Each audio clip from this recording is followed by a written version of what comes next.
You're watching the Daily Climate Show on Sky News. Coming up on today's programme, plans for a clean air zone in Manchester put on hold as farmers claim they'll be unfairly hit with the cost. Questions raised over the efficiency of carbon capture technology used to reduce emissions from hydrogen production. The stunning first pictures from a deep-sea coral reef discovered off the coast of Tahiti. And how penguins could be the canaries in the coal mine for climate change.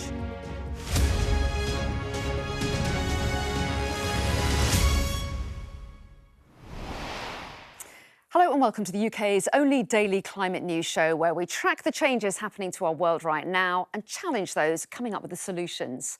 Now, air pollution contributes to at least 1,200 premature deaths in Greater Manchester every year. But councillors there have asked the government to put the second phase of a proposed clean air zone on hold, following a backlash from farmers and local businesses who say they'll be unfairly hit with the costs of upgrading vehicles. Katerina Vitozzi has more. Sheep are Jade Hutchinson's life and livelihood. This is Caroline. They've all got names, every single one of them.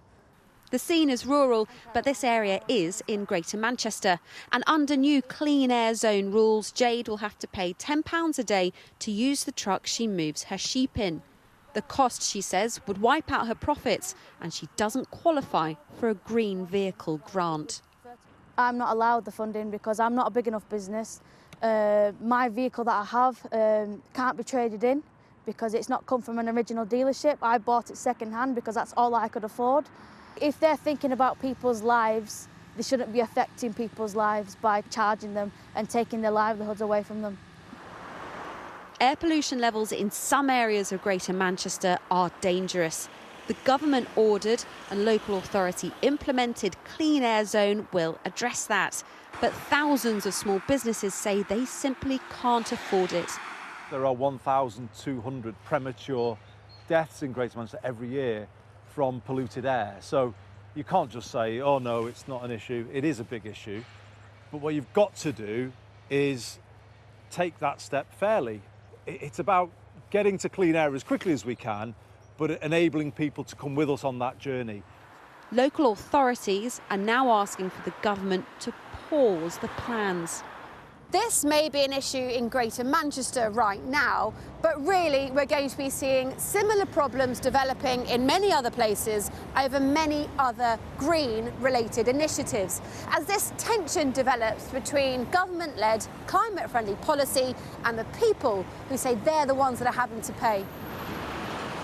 But people who live in some of those heavily polluted areas say the cost is worth it. Like 12-year-old Maxim, who lives in the city centre.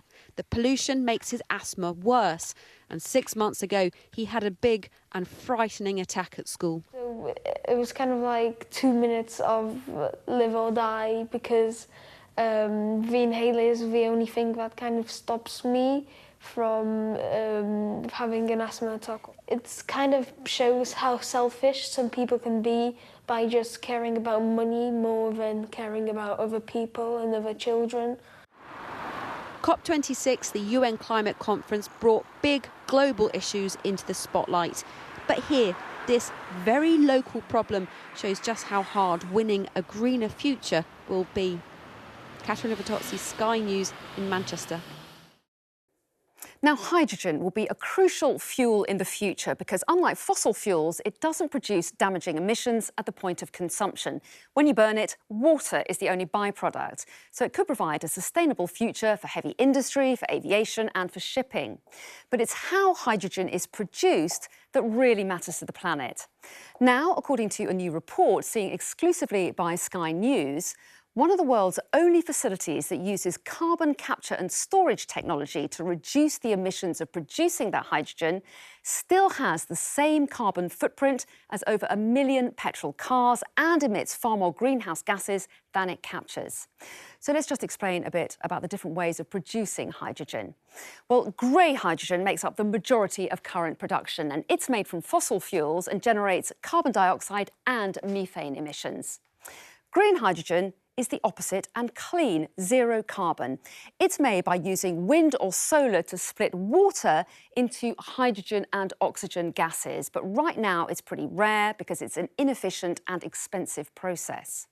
Well, now lots of effort is going into blue hydrogen, and it's made with fossil fuels, but technology is used to capture most, but not all, of the carbon dioxide emissions for storage underground or for under the sea. Now, in theory, this should mean that it's less polluting than grey hydrogen. Well, Sky's Helen Ann Smith is here to tell us more about a particular plant in Canada. So, Helen Ann, what can you tell us? Well, a report's been issued into one of the only sites in the whole world that currently does this, that currently uses carbon capture and storage technology alongside hydrogen production. Now, the plant in question is in Canada, in Alberta. It's owned and operated by Shell. It's been around since the 80s, but it was traditionally an ordinary refinery. It creates hydrogen that it then uses to refine oil sands. In 2015, Shell added on a carbon capture and storage facility, it said, as part of a sort of demonstration project to see how well this technology worked. Now, Global Witness, the lobby group, they've looked into the site and they say that the emissions from it are actually still very high. So the carbon capture and storage part has prevented around 5 million tonnes of carbon dioxide from escaping into the atmosphere. But it's prevented that from escaping, but it's allowed a further 7.5 million tonnes to escape, so much more than it's captured. It also says that the carbon capture rate is actually only about 48%. And then once you include supply chain emissions and things like that, that falls down to about 39%. So according to Global Witness, big red flags about this technology, big question marks about whether we should be investing in this or instead putting that money towards more green solutions, green hydrogen, as you explained in your introduction. Now, for Shell's part, context, they say, is important here. That carbon capture and storage was retrofitted onto the site.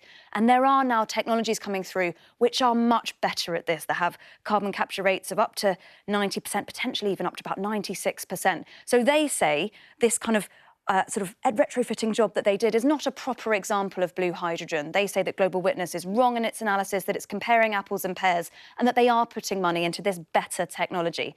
Experts sit somewhere in the middle and say this is, blue hydrogen Mark 1, but we should learn lessons from it. The debate matters because there's plans for blue hydrogen facilities in the UK. It's important, plays an important role in the government's blue hydrogen strategy. Global Witness says it's a big opportunity to take another look at some of those plans. Helen Ann, thanks very much indeed. And we're going to be talking about what role hydrogen can play in the energy transition a bit later in the programme with Dame Julia King, who sits on the Committee on Climate Change, and Mike Berners-Lee, an expert in carbon footprinting. So now let's take a look at some of the day's other climate news. And householders are losing around £40 a year because of cuts to climate policies over the past decade. That's according to new analysis from Carbon Brief. The report shows that energy bills in the UK are nearly £2.5 billion higher than they would have been if green subsidies and incentives, which were scrapped in 2013, had been kept. Now, these include subsidies for energy efficiency and onshore wind. A vast iceberg has melted around the sub-Antarctic island of South Georgia, shedding 152 billion tonnes of fresh water. The A68A berg was about a quarter of the size of Wales when it snapped off a large ice shelf in Antarctica more than 3 years ago. Scientists at the Centre for Polar Observation and Modelling are now working to assess its full environmental impact.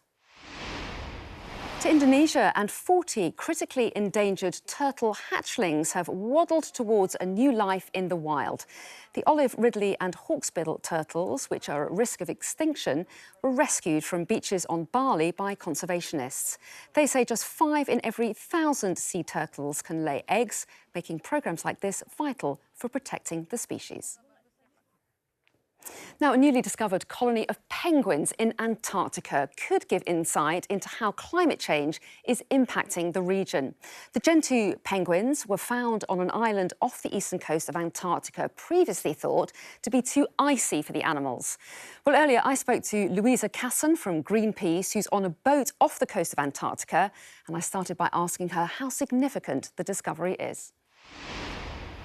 Well, this is the most southerly point that we're finding Gentoo penguin colonies of this amount of breeding penguins. So up till now, scientists had just found one solitary nest of Gentoo penguins.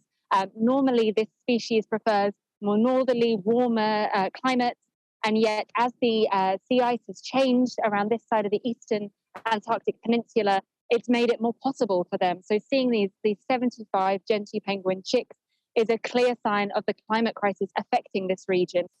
Well, yes, and to what extent then can penguins act as an early warning system, if you like, for ecological change in Antarctica? The penguins are what we call a sentinel species. That means they give a really good indication of the broader environment around them and the state of that. The last time Greenpeace came to the Antarctic, we looked at chinstrap penguins around Elephant Island and found astonishing declines of up to 77% in the last 50 years. So that was, again, a clear sign of the rapid changes. And now this time we're looking at gentoo penguins, again, because they are normally found more north. The fact that they're able to expand further south and breed successfully further south is, again, on this eastern side of the Antarctic Peninsula, sending worrying signs about just how rapid this region is changing and is being impacted by climate change.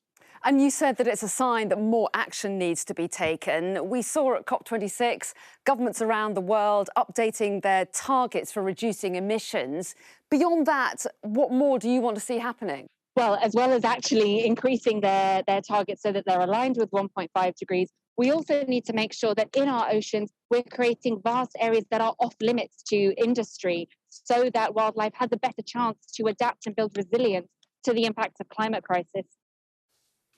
To Tahiti now, and an extraordinary underwater find. A coral reef has just been discovered in pristine condition in unusually deep water. It's giving scientists hope that there could be more marine ecosystems that haven't been damaged by pollution and global warming. Sky's Katie Barnfield reports. A discovery as beautiful as it is hopeful. This huge reef filled with rose-shaped corals was found by scientists off the coast of Tahiti. Unusually, it's in pristine condition, unharmed by pollution or people. Well, it's exciting because it's a healthy reef, and if you look at the stories, it's quite going the opposite. We have lost about half of our coral reefs in the last 70 years, and it's really the stuff that makes you dream and makes you really understand the beauty and the treasure of the marine environment and the ocean. Donc là, on part dans un monde inexploré, explorer l'inexploré. The reef was discovered by a team of UNESCO scientists using state-of-the-art diving equipment that allowed them to stay deeper for longer periods. L'objectif, c'est vraiment de retourner sur le champ de rose et on va à un autre endroit. On va à un autre endroit où moi j'ai été plongée. Donc en fait, c'est vraiment pour nous conforter dans l'idée que ce champ est très grand et qu'on peut plonger à différents endroits et malgré tout retrouver ce champ. Donc ce qui nous permettra vraiment de voir l'étendue. After 200 hours of diving, they measured the reef at 3 kilometres long and stretching down to 70 metres below sea level. That makes it one of the world's largest at this depth and raises the prospect of more reefs waiting to be found. More dives are planned in the coming months to study the reef and the marine life that has made it their home. But its discovery shows how little we still know about our underwater world. Katie Barnfield, Sky News.